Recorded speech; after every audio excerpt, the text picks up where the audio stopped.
તો અમદાવાદના મેઘાણીનગર પર આ દુર્ઘટના ઘટી છે। મેઘાણીનગરની પાસે આઈજીપી કમ્પાઉન્ડમાં અચાનકથી એક પ્લેન તૂટી પડ્યું, પ્લેન દુર્ઘટનાગ્રસ્ત થયું। જો કે આ પ્લેન ટેક ઓફ વખતે કે લેન્ડિંગ વખતે દુર્ઘટનાગ્રસ્ત થયું છે, તેને લઈને કોઈ વિગતો સામે નથી આવી, પણ એર ઇન્ડિયાનું આ પેસેન્જર પ્લેન હોવાની વિગતો છે। અને જો ધુમાડાના ગોટે ગોટા જે રીતે નીકળી રહ્યા છે તે ઉપરથી આપણે અંદાજો લગાવી શકીએ કે કેટલી વિકરાળ આ આગ અને કેટલો ગમકવાર આ પૂરો અકસ્માત, આ પૂરી દુર્ઘટના। મુસાફર પ્લેન તૂટી પડ્યું। સ્વાભાવિક રીતે આ પ્લેનમાં મુસાફરો પણ સવાર હશે। જો કે રાહત અને બચાવ કાર્ય પણ શરૂ કરવામાં આવ્યું કે કેમ કેટલા લોકોને બચાવવામાં આવ્યા છે તેને લઈને તુરંત જ તમામ વિગતો Zee24 કલાક આપના સુધી પહોંચાડશે। પણ હાલ તો સૌથી મોટા સમાચાર સામે આવી રહ્યા છે, જ્યાં અમદાવાદના મેઘાણીનગરમાં એક પેસેન્જર પ્લેન તૂટી પડ્યું છે। એક પેસેન્જર પ્લેન દુર્ઘટનાગ્રસ્ત થયું છે અને આ પ્લેન પડતાની સાથે તેમાં આગ ભભૂકી ઉઠી હતી। પેસેન્જર આ પ્લેન છે એટલે સ્વાભાવિક રીતે તેમાં મુસાફરો પણ સવાર।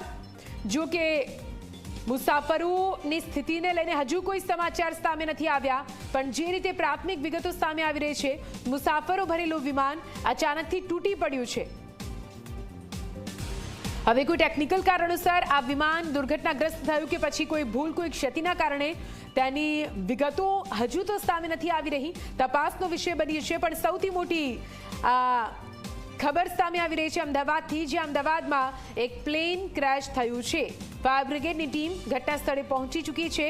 આગને બુઝાવવા માટેના પ્રયત્નો હાથ ધરવામાં આવી રહ્યા છે। જેટલા પણ મુસાફરો આ પ્લેનમાં સવાર હતા તેમને પણ બહાર કાઢવાની કામગીરી હાથ ધરવામાં આવી રહી છે। મુસાફરો ભરેલું પ્લેન અચાનકથી તૂટી પડ્યું। હવે આ પૂરી ઘટના કેવી રીતે બની હોઈ શકે છે તેની આશંકા હાલ તો વ્યક્ત કરવામાં આવી રહી છે, કેમ કે અમદાવાદમાં પ્લેન ક્રેશ થયું છે અને મુસાફરો ભરેલું આ પ્લેન હતું। આશંકા વ્યક્ત કરવામાં આવી રહી છે કે લેન્ડિંગ વખતે આ પ્લેન અનિયંત્રિત થઈ ગયું અને તેના કારણે આ પ્રકારની દુર્ઘટના ઘટી છે।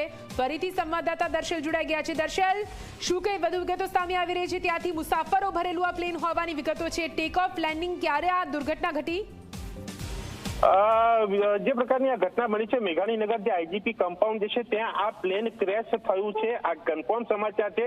કારણ કે જ્યારે આ ઘટના બની તેના નજીક વિસ્તારમાં જોયો હતો અને ધુમાડા દેખાયા, અવાજ પણ આવ્યો અને સાથે જ્યારે આ ફાયર બ્રિગેડની ટીમને આ કોલ મળ્યો છે, જે ટીમ રવાના થઈ તેની પાછળ સ્થળ ઉપર પહોંચ્યો કે જ્યાં મિલિટરીની ટીમ પણ અહીંયા જે છે કામે લાગી છે। તે દ્રશ્યોમાં પણ જોઈ શકાય છે કે ફાયર બ્રિગેડ સ્થળ ઉપર પહોંચી રહી છે, મિલિટરીની ટીમ પણ ત્યાં હાજર છે, કારણ કે આર્મી કેન્ટોનમેન્ટનો વિસ્તાર છે અને ત્યાં આ આગનો આ પ્લેન ક્રેશનો બનાવ બન્યો છે। અને પ્રાથમિક માહિતી જે પ્રકારે અમદાવાદ ફાયર બ્રિગેડને મળી છે, એર ઇન્ડિયાનું આ પ્લેન જે પેસેન્જર પ્લેન જે છે તે ક્રેશ થયું છે અને તે ઘટનાને જોતા જે આગના ધુમાડા દૂર દૂર સુધી દેખાયા છે, આ ઘટનાને જોતા, આ ગંભીરતાને જોતા ફાયર બ્રિગેડની ટીમ, અધિકારીઓ તાત્કાલિક સ્થળે રવાના થયા। સાથે એરપોર્ટની ફાયર બ્રિગેડની ટીમ પણ કામે લાગી છે, મિલિટરીના ટીમના જવાનો કે જ્યાં છૂટાછવાયા હતા તે પણ એક સાથે સ્થળ ઉપર પહોંચ્યા છે અને આ ઘટનાની અંદર જેમ બને તેમ જલ્દી રેસ્ક્યુની કામગીરી થાય તે પ્રકારની વ્યવસ્થા, તે પ્રકારની કામગીરી તે હાલ હાથ ધરવામાં આવી છે। અને ખાસ કરીને જે આર્મી કેન્ટોનમેન્ટ વિસ્તાર હોવાથી ત્યાં શૂટિંગ અલાઉડ નથી, એટલા માટે ત્યાંથી મીડિયાને દૂર રાખવામાં આવે છે। પરંતુ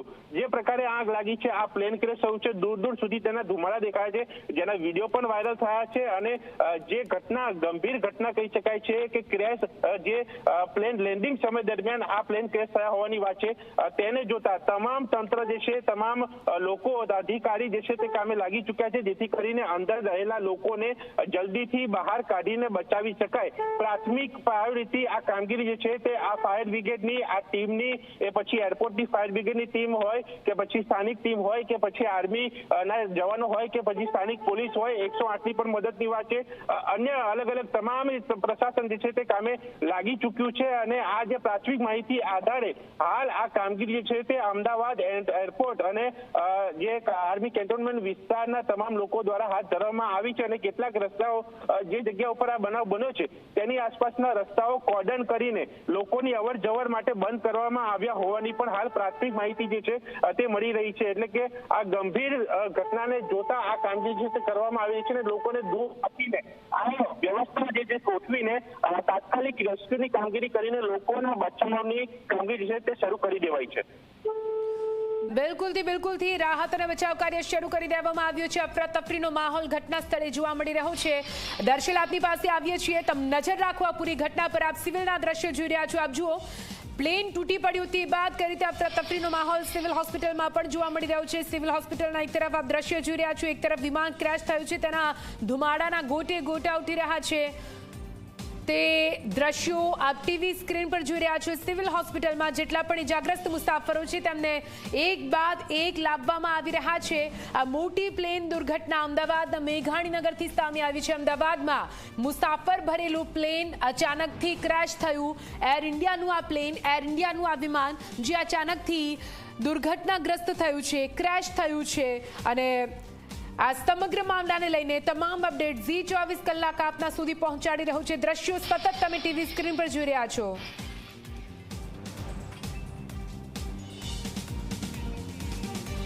અને મુસાફર પ્લેન આ હતું, મુસાફર ભરેલું આ વિમાન હતું, એટલા માટે જ આ પેસેન્જર પ્લેનમાં લગભગ 230 જેટલા મુસાફર સવાર હોવાની વિગતો સામે આવી રહી છે। અને 230 મુસાફરો સાથે આ પ્લેન દુર્ઘટનાગ્રસ્ત થયું છે। સ્વાભાવિક રીતે 250 જેટલા મુસાફરો હોવાની માહિતી સામે આવી રહી છે। અમદાવાદના મેઘાણીનગરમાં જે એર ઇન્ડિયાનું પેસેન્જર ભરેલું પ્લેન ક્રેશ થયું છે તેમાં 250 જેટલા મુસાફરો હતા, પેસેન્જર હતા સવાર, અને તે દરમિયાન જ આ પ્લેન દુર્ઘટનાગ્રસ્ત થયું છે। એ પણ વિગતો સામે આવી રહી છે કે આ ફ્લાઇટ અમદાવાદથી લંડન તરફ જઈ રહી હતી અને તે દરમિયાન આ દુર્ઘટના ઘટી છે। મેઘાણીનગરમાં એર ઇન્ડિયાનું પેસેન્જર વિમાન તૂટી પડ્યું છે। તે પ્લેનમાં 250 થી વધુ મુસાફરો સવાર હોવાની વિગતો છે। પ્લેન ક્રેશ થતાની સાથે તુરંત જ રાહત અને બચાવ કાર્ય પણ શરૂ કરી દેવામાં આવ્યું છે। જેટલા પણ ઇજાગ્રસ્ત મુસાફરો છે તેમને બહાર કાઢી રાહત અને બચાવ કાર્ય અંતર્ગત તેમને બહાર કાઢીને તાત્કાલિક રીતે સિવિલ હોસ્પિટલમાં ખસેડવામાં આવી